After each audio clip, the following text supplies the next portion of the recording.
نالائق نے شادی کی اور اس کے ہاں دعوت کھانے میں اور کھانا تیار ہونے میں بہت دیر ہوئی، اس لیے ہماری تہجد قضا ہو گئی۔ اسے گالی نہیں دے گا، اس کو گناہگار نہیں ٹھہرائے گا، لیکن کچھ لوگوں کا ذہن ہوتا ہے، خبط ہوتا ہے، وہ اصل میں جلسوں کو سرے سے پسند نہیں کرتے، ان کا بس چلے تو کوئی دینی جلسہ ہونے نہیں دے۔ اب اس جلسے کی وجہ سے اگر ذرا سا بھی ڈسٹرب ہوا تو وہ سارا گناہ جلسہ کرانے والوں پر اور تقریر کرنے والوں کے اوپر تھوپ دیتے ہیں۔ اصل میں شیطان جو ہے وہ بہت ہوشیار ہے۔ امید یہ تھی کہ آج آپ حضرات کچھ پہلے تشریف لائیں گے اور آپ کا کچھ زیادہ وقت لیا جائے گا، لیکن میں دیکھ رہا ہوں کہ اب تک ہمارے بہت سارے بزرگ، بہت سارے نوجوان یہاں پہنچ نہیں پائے ہیں اور تاخیر سے پروگرام شروع ہوا ہے۔ چونکہ پروگرام تاخیر سے شروع ہوا ہے تو قاعدے کے مطابق تاخیر سے ختم بھی ہونا چاہیے، لیکن کوشش کی جائے گی کہ ختم کرنے میں زیادہ دیر نہ کی جاوے، اس لیے کہ جلسے میں آنے والے حضرات سب ہماری ہی طرح بے عمل لوگ نہیں ہوتے، بہت سے دیندار لوگ اور نیک تہجد گزار لوگ بھی ہوتے ہیں، ان کا اپنا ایک معمول ہوتا ہے۔ رات کو زیادہ دیر تک جاگ جانے کے بعد ان کے معمول پر فرق آتا ہے اور بہت سارے نمازیوں کی جماعت چھوٹ جاتی ہے، کسی کی نماز بھی قضا ہو جاتی ہے۔ اب نماز قضا کرنے میں چاہے ان کی اپنی ہی کوتاہی کو دخل کیوں نہ ہو، لیکن وہ اپنا گناہ جلسہ کرانے والے کے سر پر تھوپنے کی کوشش کرتے ہیں۔ اگر ان کے عزیز قریب کے ہاں شادی ہو، بیاہ ہو، کوئی تقریب ہو، کوئی حادثہ ہو جائے تو بہت مرتبہ ایسا ہوتا ہے کہ رات کے 2 بجے تک انہیں جاگنا پڑتا ہے۔ اس شادی یا غم میں شرکت کی وجہ سے وہ رات کو معمول سے زیادہ جاگ جاتے ہیں، لیکن اس جاگنے کی وجہ سے اگر ان کے معمول پر کوئی فرق آ جائے تو مرنے والے کو گالی نہیں دیتے ہیں کہ مر گیا کمبخت اور اس کے جنازے میں جانے کی وجہ سے ہماری جماعت چھوٹ گئی۔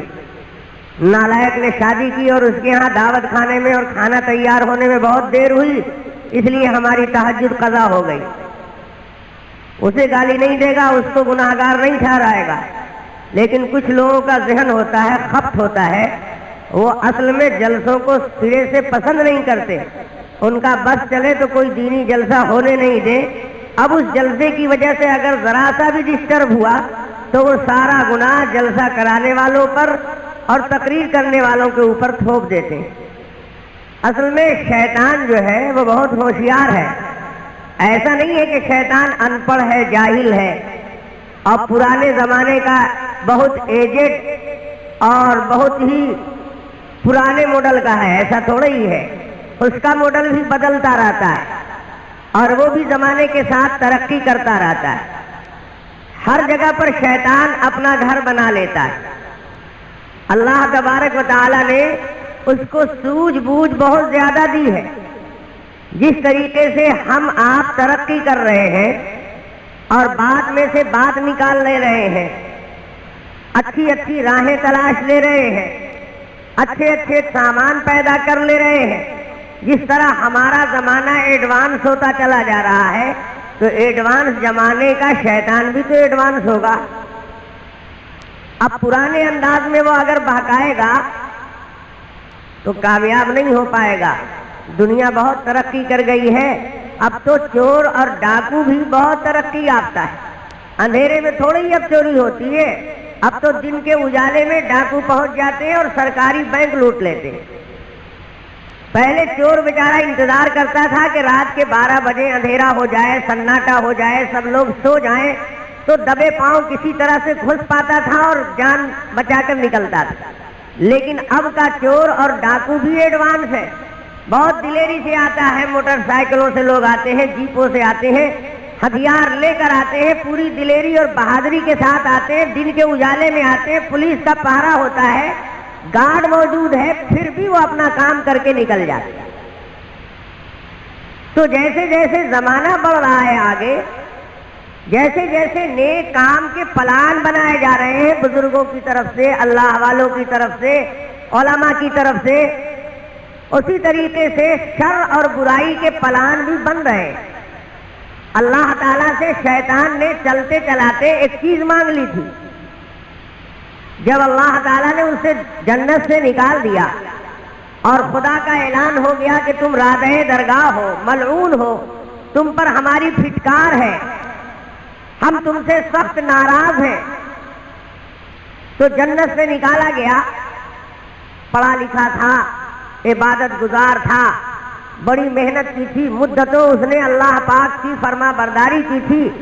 جب اس نے دیکھا کہ ہماری سینکڑوں سال کی عبادت پر پانی پھر رہا ہے اور ہم اللہ کے قریب سے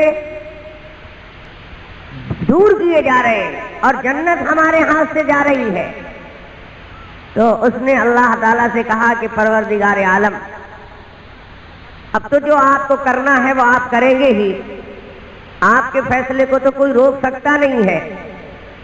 میرا تو آپ نے بگاڑ ہی دیا اور ہم کو تو جنت سے آپ نے نکال ہی دیا, لیکن ایک چیز آپ مجھے دے دیجئے. تو اللہ پاک نے کہا کہ کیا چاہیے تمہیں؟ اس نے کہا عمر ہماری قیامت تک دے دیجیے. ایسا نہ ہو کہ 150 سال کے بعد میرا انتقال ہو جائے تو میرا تو سلسلہ ہی ختم ہو جائے گا اور ہم نابود ہو جائیں گے. تو جن کی وجہ سے ہم جنت سے نکالے گئے ہیں ان کی اولاد اور ان کی نسل تو چلتی رہے گی, اور میری نسل نہیں ہوگی اور میرا نام و نشان نہیں ہوگا. تو جب جنگ چھڑ گئی ہے تو دونوں فریق کو قیامت تک موقع دیجیے آپ. یہ جن کو آپ نے بنا کر جنت میں لا کر رکھا ہے, یہ آدم علیہ السلام, یہ انسانوں کے والد, ان کی نسل تو چلتی رہے گی, اور ہماری اگر عمر کم ہوگی اور ہماری اگر نسل قائم نہ رہے گی تو ہم تو نابود ہو جائیں گے, بے اولاد ہو جائیں گے, بے نام و نشان ہو جائیں گے. تو پھر ان سے لڑ کیسے پائیں گے, ہماری ان کی چلے گی کیسے؟ اس لیے اب تو جو میرا فیصلہ کرنا تھا آپ نے کر دیا, چلیے ہم باہر چلے جاتے ہیں, یہ اندر رہیں. ان کی وجہ سے ہم کو گیٹ آؤٹ کر دیا گیا, ہمارا آرام چھین لیا گیا, انہی کی وجہ سے ہم جنت سے نکالے گئے. کیونکہ یہ پیدا نہ کیے جاتے تو مجھ کو سجدہ کرنے کا حکم نہ ہوتا, اور میں ان کے سامنے جھکنے سے انکار نہ کرتا تو میرے اوپر آپ کی پھٹکار نہ ہوتی.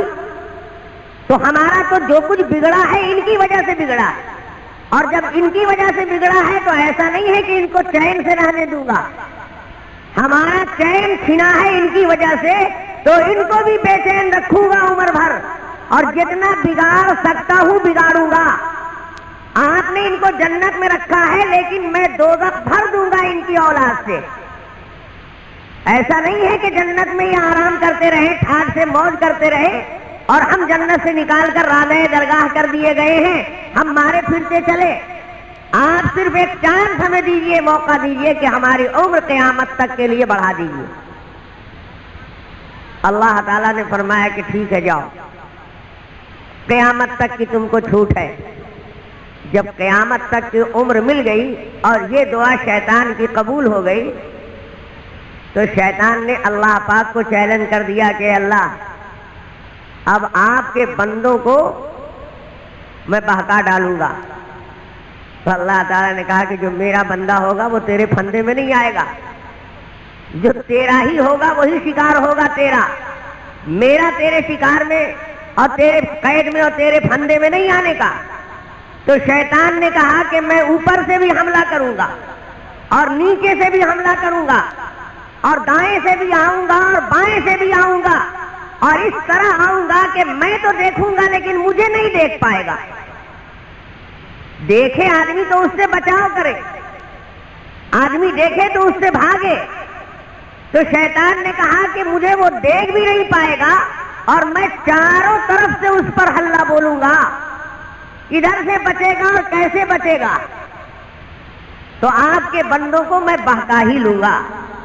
اللہ پاک نے فرمایا کہ تو جتنے داؤ پیٹرے جانتا ہے, تو جتنا بگاڑنے کی تدبیریں جانتا ہے, میں تجھ سے زیادہ طاقتور ہوں اور زیادہ تدبیر جانتا ہوں. میں اپنے بندوں کو بچا لوں گا. تو محنت چالو ہے ادھر سے بھی. شیطان کو دھکا لگانے کے لیے اور اس سے بچنے کے لیے آدمی تدبیر کر رہا ہے.